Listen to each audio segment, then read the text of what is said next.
The moment I stepped into the ballroom, I heard the sentence before I even saw her face. Penelope Grant, my brother's perfect fiancée, leaned toward her circle of friends, a sparkling champagne flute in her hand.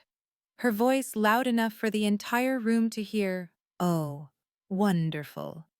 The country bumpkin little sister showed up too. Laughter burst out sharp, contained, the kind of laughter that belongs to people who are convinced they stand above everyone else. Penelope didn't even bother to turn around and look at me. In her eyes, I was nothing more than an unnecessary detail, a small scratch ruining the flawless engagement picture at one of Boston's most prestigious private clubs. No one in that room knew one thing, not Penelope, not my brother, and certainly not my mother. 3 years ago, I was the one who signed the contract to purchase this building. Every chandelier hanging from the ceiling, every piece of silverware on the banquet tables, every slab of marble beneath Penelope's expensive high heels, all of it belonged to me.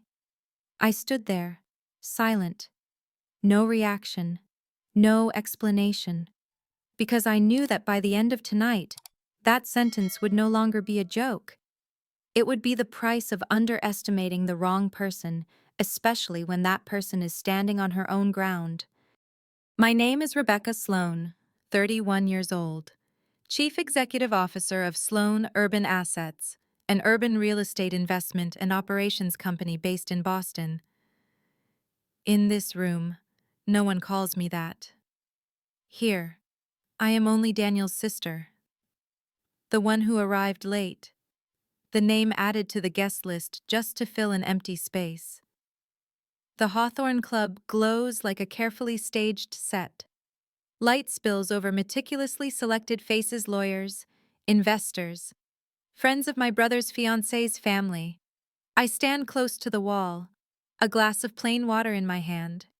No one asks what I'd like to drink. No one introduces me to anyone.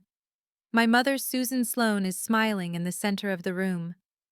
The smile she gives the guests is always fuller than the one she gives me.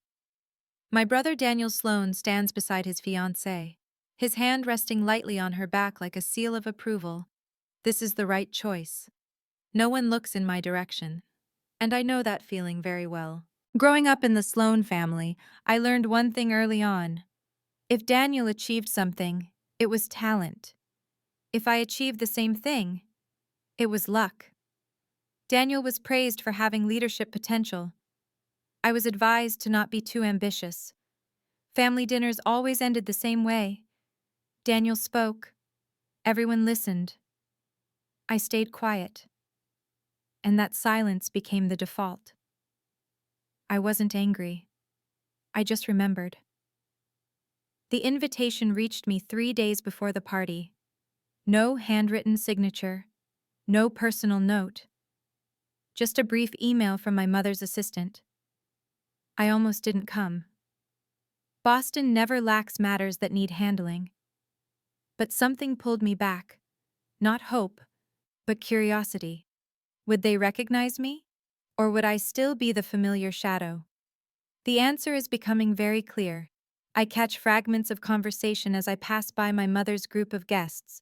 Compliments for Daniel about vision, finances, stability. Someone says my family is very solid. Someone hints that Daniel is the real pillar.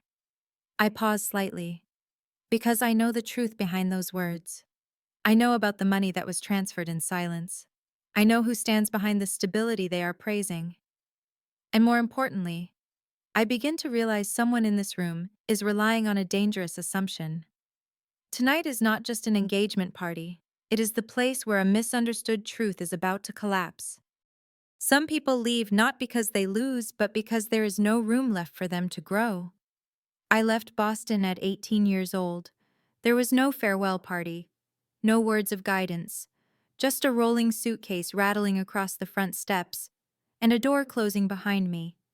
My mother was in the kitchen. My brother was preparing for the new school year. No one asked where I was going. No one asked when I would return. I understood that message very clearly. My family didn't hate me. They simply didn't need me. That night, I slept on a bus, my forehead resting against the window, watching the city slowly fall away behind me. Boston was glowing, but not for me. At least, not yet. I started with jobs no one remembers the names of. Small offices, long hours, wages just enough to survive. I didn't try to impress anyone. I observed who made decisions, who avoided responsibility, who spoke little but controlled everything. By day, I worked. By night, I studied more. I wrote everything down: how systems function, how people react when they have money, when they lack it, when they fear losing power. There were evenings when I returned to my cramped rental apartment and sat on the floor eating cold noodles. No complaints, no calls home. I knew that if I told them, they would treat it as proof that I had chosen wrong. And I had no intention of giving them that satisfaction. There is something I didn't mention before. In the early years, I was excluded from meeting rooms simply because I was not senior enough. I watched my ideas repeated by others and then praised as breakthroughs. I learned not to react immediately. I let them finish speaking, let them feel confident. Then I quietly wrote down every weakness in their arguments. Once, a project collapsed because someone ignored legal costs. I had seen it coming. I had warned them very softly. No one listened. After everything fell apart, I was assigned to clean it up. I did. Thoroughly, without complaint. From that point on, they no longer saw me as invisible, but as the person they called when there was trouble. Opportunity did not arrive loudly. No one called it a turning point. It was just an old building, an undervalued neighborhood, and an analysis no one had the patience to read to the end. Others saw risk. I saw a pattern. The meeting ended earlier than expected. People stood up, gathered their papers, said the deal was not a fit. Before leaving the room, someone turned back and said, as if casually, "If you don't sign, someone else will be a better fit." I stayed behind alone. Most of the conference room lights had been turned off. Only the steady hum of the air conditioning remained, and the contract lying still on the table, cold, orderly, without emotion. If I was wrong, I would lose nearly all the money I had saved over many years. No family backing, no one behind me, no second chance. I reread every clause, the smallest lines, the risks that were never spoken aloud. I signed, not because I was confident, but because I understood exactly what I was accepting and I was willing to take responsibility for it. That moment did not make me rich overnight, but it gave me something more important than money: leverage. And from then on, I knew one thing very clearly: every decision I made afterward would leave no room for mistakes. I helped my family from a distance. No name, no conditions, regular payments, bills handled on time. The good fortune my mother liked to tell the neighbors about. In their version of the story, the generous one was always Daniel, my brother the pillar. I never corrected it. There was no need.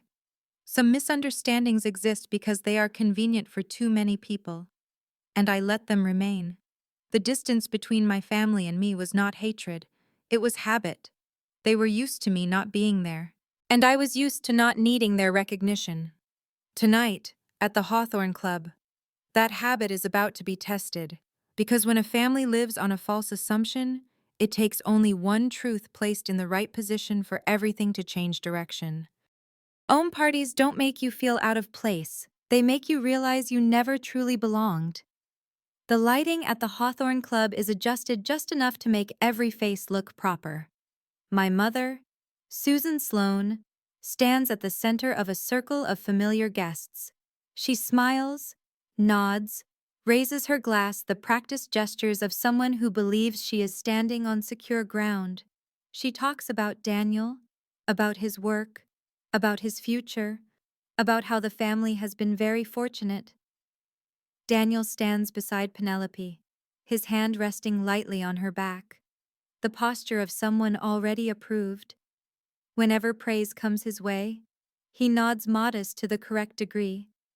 Not too much, not too little. I stand just outside the ring of light. No one pulls me in, no one introduces me, as if my presence is a detail that can be omitted without affecting the whole. Penelope approaches me with her perfect smile, unhurried, precise. She asks whether I know anyone in the room, her tone so polite that no one could fault it.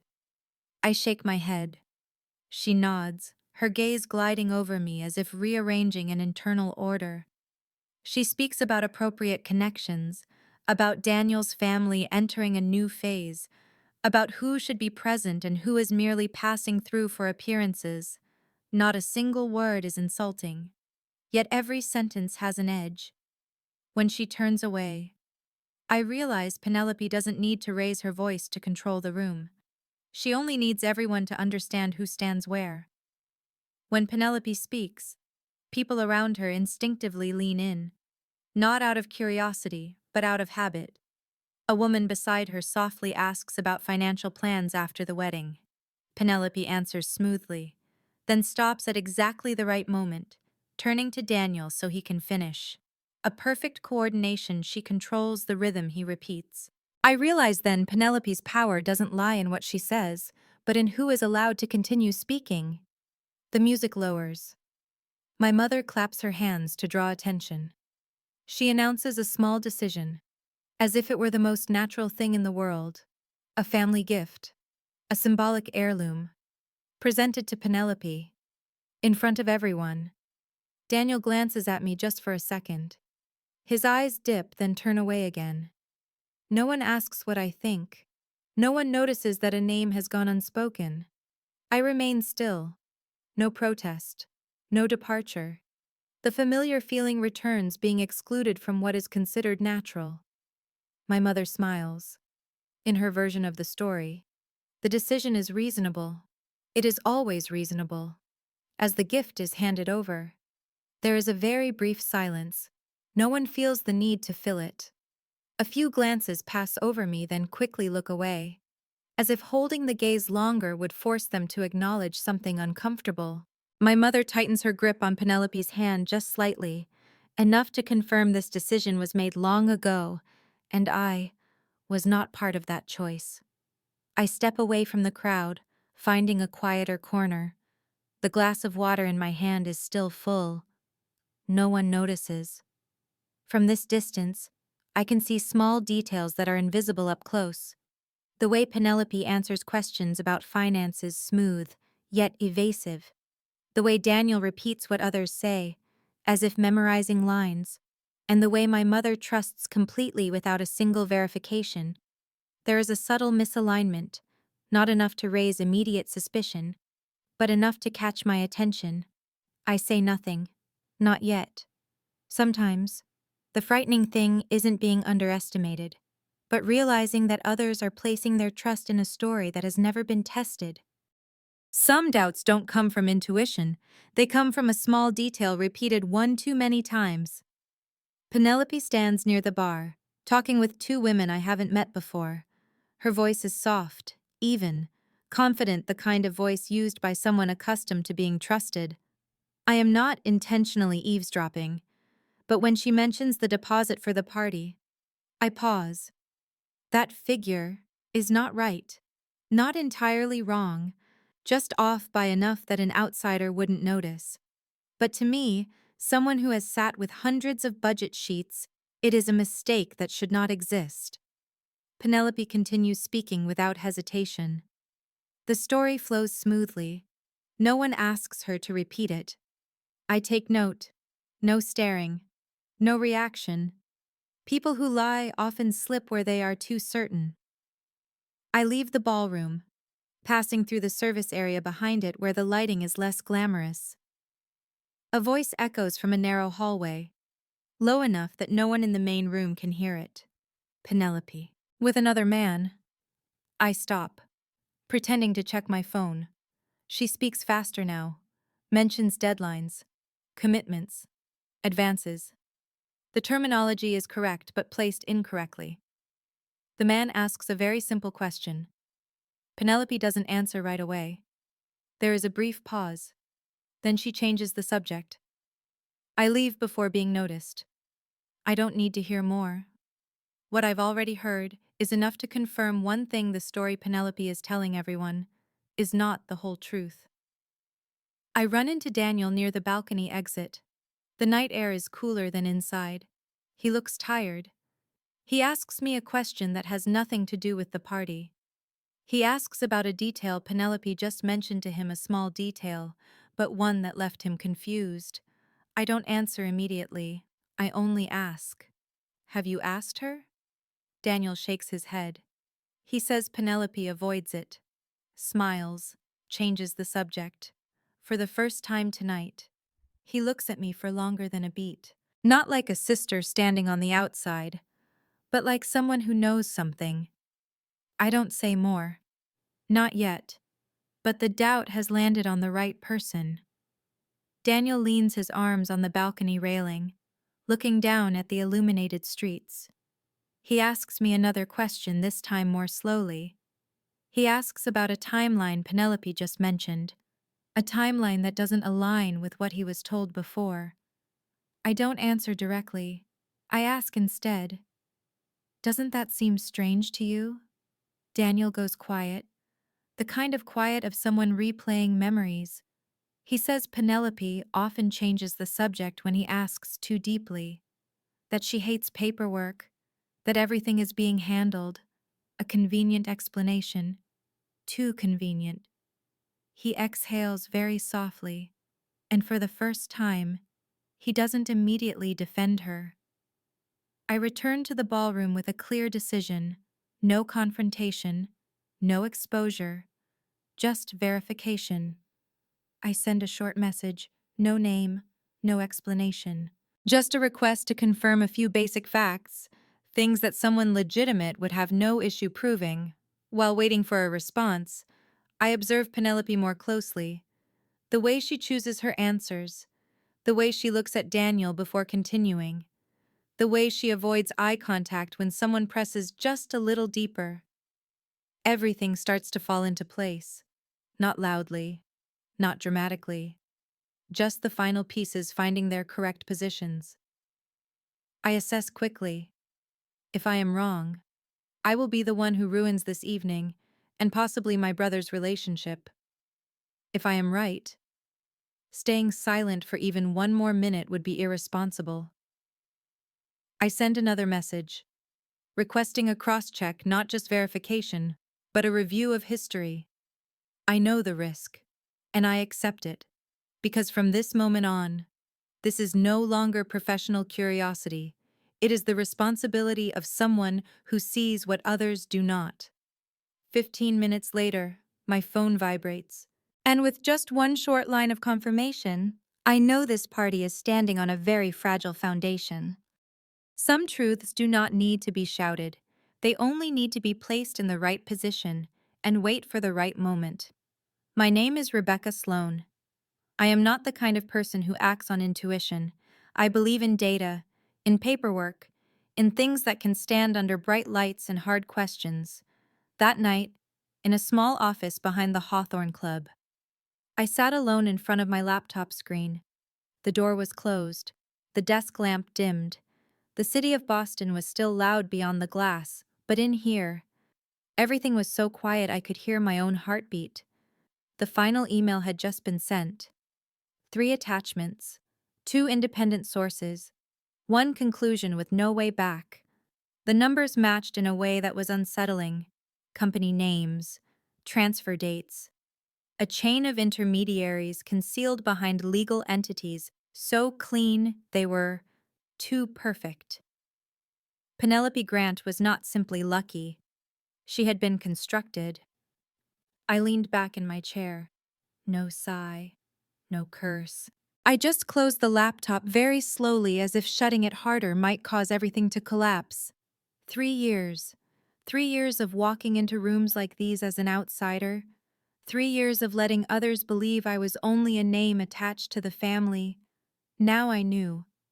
It wasn't that they underestimated me. It was that they never saw me. And I had allowed that long enough. Daniel arrived while I was still standing with my back to the window. He didn't knock. He just stood there. Silent, the kind of silence of someone who already senses the outcome but still hopes to be wrong. "Rebecca," he said. Just one word. But his voice was lower than usual. I turned around, placed the laptop on the table between us. Did not open it. I didn't need to. "Do you trust me?" I asked. Daniel didn't answer right away. He looked at me for a long time, not with the familiar gaze of an older brother who protects, but with the look of a man asking himself if this is true. "How long have I been wrong? I need to know," he said. "Not because of her, because of the family." I nodded. Once, I opened the laptop. No long explanations. I slid each piece of evidence across the screen slow enough for him to read, clear enough to be undeniable. Daniel raised a hand to his forehead, sat down, then stood up again. "I was planning to propose again," he said quietly. The sentence fell into the room like a shard of broken glass. I didn't comfort him, didn't touch his shoulder. I said only one thing. If you move forward without knowing the truth, the cost won't be just your heart. Daniel closed his eyes, and for the first time that night, I saw him nod. Not to me, but to the truth. A trap does not need noise. It only needs the right person, standing in the right place. We chose the Hawthorne Club, Grand Ballroom, not because it was beautiful, but because it had no escape. The main stage sits at the center of the room. Screens hang on all four sides. Sound travels into every corner. Once the lights come up, every gaze is drawn to a single point and no one can pretend they didn't see. Daniel asked me what I wanted to do. I didn't say expose. I said, put the truth under the correct light. The timing was Penelope Grant's speech. The moment when prestige peaks, when words are about to be remembered, when images are about to be shared. I sent the file list to the AV team. Not just documents, but a sequence: legal records first, money flows next. Shell entities revealed last. Daniel stood beside me, silent. I knew he was thinking about the family. I was thinking about consequences. "No one is warned," I said. "No edits, no stopping halfway. A trap only works when there is no room to negotiate." Daniel nodded. This time, without hesitation. Once the plan was locked, the room became strangely quiet. Daniel asked if I was sure. I didn't answer immediately, because the price wasn't on the stage. It was what came after. My mother would know. Relatives would ask questions. The family would have to choose where they stood, and not everyone would choose me. I understood very clearly, once the truth is spoken in front of a crowd, it can never return to being private. I looked down at my hands. Not shaking, but cold. "If you stop now," Daniel said, "everything can stay the same." I shook my head. "No," I replied. "There is only one way to keep the family safe. Stop pretending that silence is love." Daniel said nothing more. We stood there, each of us paying the cost in our own way. 10 minutes more. The stage lights would come on. And no one in that room knew that. They were about to become witnesses. The screen lights up. No one manages to look away. And the truth does not ask for permission. The music fades. The stage lights sweep slowly across the room, then stop at the center of the grand ballroom. The screen behind Penelope Grant flickers a single second of silence, stretched like a held breath. Then the first document appears. No sensational headline, no narration, just a legal stamp, dates, and a familiar name no one wants to read out loud. Below it, the flow of money lines up like a spine from shell companies, through intermediaries, then disappearing. A whisper runs through the room. Champagne glasses lightly touch ting, no longer a sound of celebration. Penelope stands still. The smile remains fixed in place. Only her eyes slide out of focus. The second document appears. Then the third. No one needs an explanation. The people in this room are intelligent enough to understand. The murmuring rises in waves. Some turn to ask questions. Some step back. Some look down at their phones as if the answers might be there. Daniel stands beside the stage, frozen. He no longer looks at the screen. He looks at Penelope.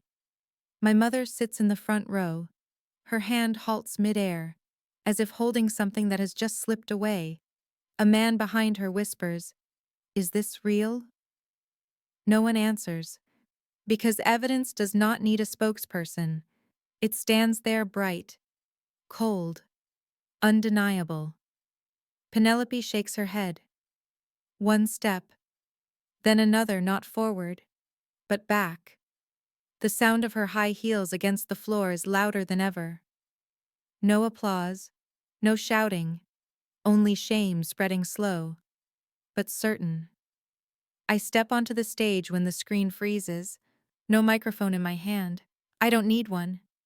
"Penelope," I say, loud enough to carry no anger, no sarcasm. She turns, her gaze firing straight at me. "What are you doing?" Her voice fractures. I don't answer that question. I say the only thing that matters. This is the truth. "And it stands even if you don't." Penelope laughs hollow. "Who do you think you are?" I tilt my head slightly. The person responsible for this room. No one laughs with her. No one steps in to defend her. Silence takes my side. Security appears from both sides. They don't touch Penelope. They simply draw a boundary. "We need to ask you to step outside," one of them says. Penelope turns to Daniel. The plea in her eyes comes too late. Daniel shakes his head very slightly, but clearly enough. When the door closes behind her, the room exhales. No celebration, no jeers, just the end of a performance. The night is not over, but everything has changed direction. And the hardest part is not the exposure, it is living on after the lights go out. After the loudest chaos, what usually remains is silence. The next morning, I sit in a high-floor office at the Hawthorne Club, large glass windows.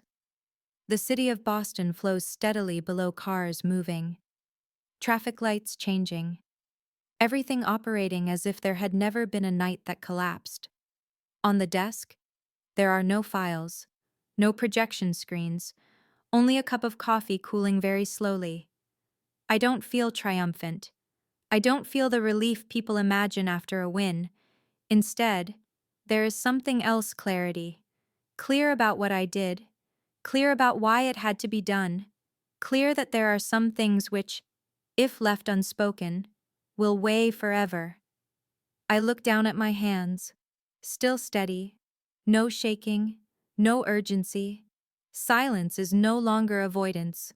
It is space I choose. Daniel arrives later than expected. He stands at the doorway for a few seconds before stepping inside, an old habit whenever he knows a conversation won't be easy. "Are you okay?" he asks. I nod. "Okay in a new way," I say. He sits down and exhales deeply. He talks about the messages, the phone calls, the acquaintances checking in. Then he goes quiet, as if waiting for me to reproach him. "I don't. Mom wants to see you," he says softly. I look out the window. "I will," I reply. "But not today." Daniel nods.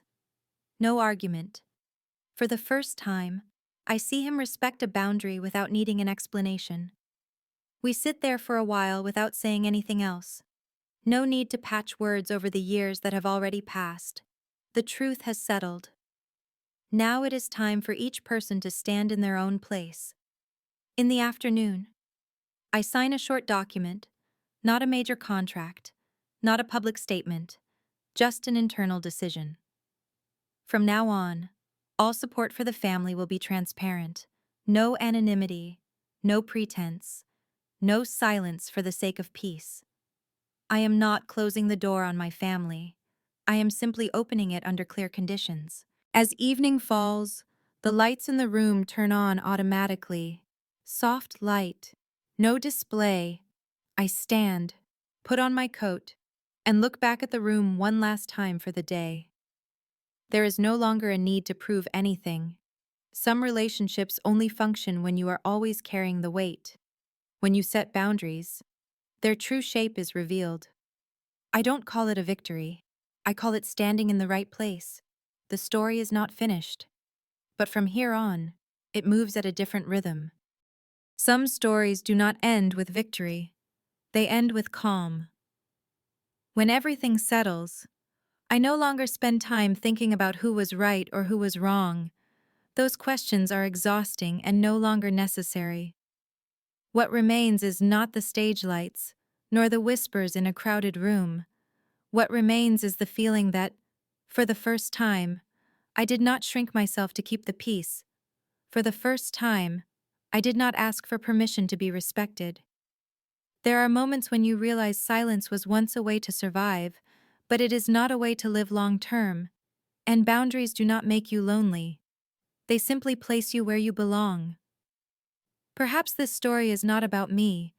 Perhaps it is about an evening when you stayed quiet to avoid trouble, a time you nodded even though you were already exhausted inside, a relationship that only functioned when you were always the one carrying the weight. Not everyone needs a major turning point to stop. Sometimes, it is just a morning that feels quieter than usual. A message you no longer feel the need to answer. A small decision, but for the first time, it is for you. If you have ever been the one who is always okay, can handle it alone, can wait, know this: you are not weak. You have simply been carrying too much. This story ends here.